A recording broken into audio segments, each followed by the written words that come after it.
Top 10 Sci-Fi Fantasy Book Series of All Time, Part 1.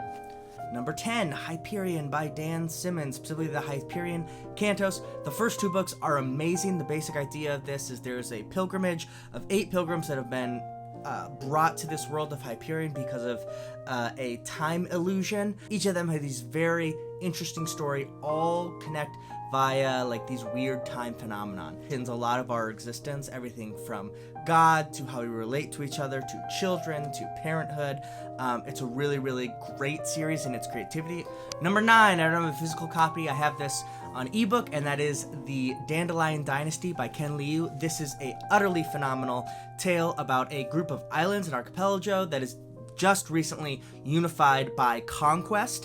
And as soon as the first emperor falls, just like Alexander the Great, there's this great rebellion and division, and questions about if the empire should survive, the pluses and minuses of empire versus small city-states versus the upkeep of this diversity on these islands.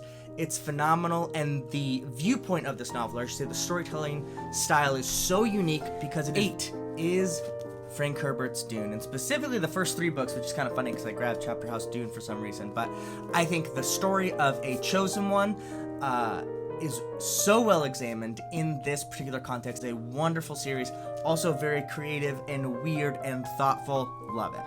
7, the last book on this list that I don't own physically, that is the Green Bones Saga by Fonda Lee. It might be the newest book that has been written that is now on this series. I think this is incredibly creative. Normally I don't like fantasy elements in modern worlds, but Fonda Lee does this very, very well. It very much is sort of like The Godfather in the sense of, there's mafia involved, but more than that, it's why The Godfather is so well, because each character is so layered, and there's this idea of trying to go legitimate and kind of be the mafia, but in this new world is a key of especially Godfather Part 2, along with some great creativity, and it's a great page turner. Number 6, and the last one on this Part 1, is going to be The Realm of the Elderlings, which is a 16-book epic from Robin Hobb, primarily following the character of Fitz Chivalry Farseer.